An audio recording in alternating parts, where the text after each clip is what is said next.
कौन दुनिया का वाहिद लिसान है जिसने कहा मैं सबसे बड़ा रब हूँ, और अपने आप के रब होने का दावा इंसानों में सिर्फ फिरौन का है। उसकी बांदी मुसलमान हो गई, मूसा अलैहिस्सलाम का कलमा पढ़ लिया, ईमान छुपता नहीं, वो पता चल गया। फिरौन ने उसको पकड़वाया, उसकी दो बच्चियां, एक दूध पीती एक साथ चलती, और उसने अपने दरबार में कड़ाह में तेल डलवाया, नीचे आग लगवाई, तेल उबलने लगा। जब वो पूरी ताकत से उबलने लगा तो उसने फिरौन की बांदी से कहा ये आग तेरे सामने है, जलता हुआ तेल, मूसा के रब को मानेगी तो पहले तेरी बच्चियों को जलाऊंगा फिर तुझे जलाऊंगा, और अगर मुझे रब मानेगी तेरे घर को सोने चांदी से भर दूंगा। सुनो उसने क्या कहा, वो कहने लगी फिरौन ये तो मेरी दो हैं, मेरी 100 होती तो अल्लाह के नाम पे आज हम कुर्बान कर देते। कर जो तुझे करना है। तू पागल हो गया, गुस्से में कहने लगा इसकी बड़ी बेटी को डाल दो। तो उन्होंने उसको यूं टांगों से पकड़ा और वो चीखती चिल्लाती हुई थी। माँ का एक बोल इसकी जान बचा सकता था, और फिर घर जाके तौबा कर लेती। वो कहती अल्लाह मुझे माफ कर दे, मैंने कलमा कुफर कहा। उसको टांगों से पकड़ा हुआ है, उसके हाथ नीचे झोल रहे हैं, और वो अम्मा अम्मा भी कह रही कि मुझे बचा दो।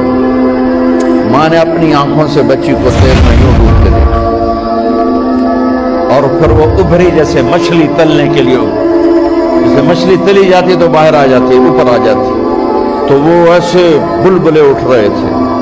वो एक ही लम्हे में उसकी तो जान गई, एक आंसू का कतरा उसने नहीं निकलने दिया अपनी आंखों से, और अपने दिल को जब मजबूत किया, मेरे रब की रहमत मोहब्बत हरकत में आई।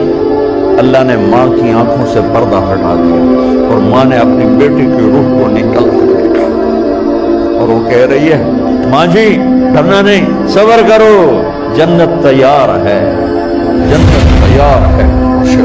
मासूम बच्ची को तो पता भी नहीं था कि क्या होने वाला है। उसको पकड़ के यूं डाला, उसकी तो आह भी ना निकली, और वो मछली की तरह तली गई।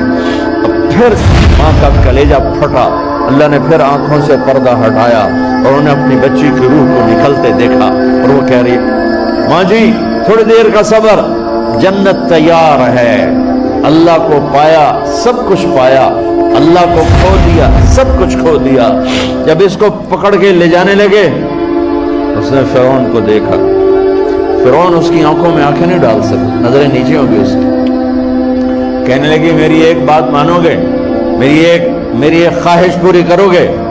फिरौन ने पूछा क्या?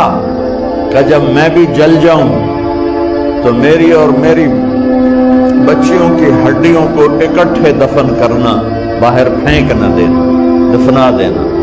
फिरौन ने कहा तुम्हारी ये ख्वाहिश पूरी की जाए। उन्होंने कहा पीछे हट जाओ, मैंने अल्लाह को जान देनी है, मुझे धक्का देने की जरूरत नहीं है, मैं अपने अल्लाह से मिलने जा रही हूँ। सुभान अल्लाह, जब अल्लाह मतलूब होता है तो मौत महबूब बन जाती है। वो छलांग मार गई, अल्लाह अकबर का नारा लगाती हुई, हड्डियां उधड़ गई, गोश्त उधड़ गया, हड्डियां बाकी रह गई। फिरौन ने कहा एक ही जगह डाल दो, सबको दफन कर दो। दफन 2000 साल के बाद, मूसा अलैहिस्सलाम के 2000 साल के बाद जनाब रसूलुल्लाह सल्लल्लाहु अलैहि वसल्लम दुनिया में तशरीफ लाए। 40 साल की उम्र में नबूवत मिली, 50 साल की उम्र में मेराज हुआ, 2050 साल के बाद मेरे नबी की सवारी बैतुल मक़दस जा रही है।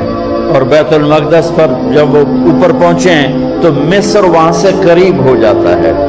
जब वो उतरने लगे तो मेरे नबी ने कहा जिब्रील जन्नत की खुशबू आ रही है, अभी तो जन्नत ऊपर है, अभी तो ऊपर जाना है, तो ये जमीन से जन्नत की खुशबू क्या आ रही है? तो जिब्रील ने अर्ज किया रसूल अल्लाह, फिरौन की एक बांदी थी जो अल्लाह से सौदा कर गई जान का और अपनी बच्चियों का,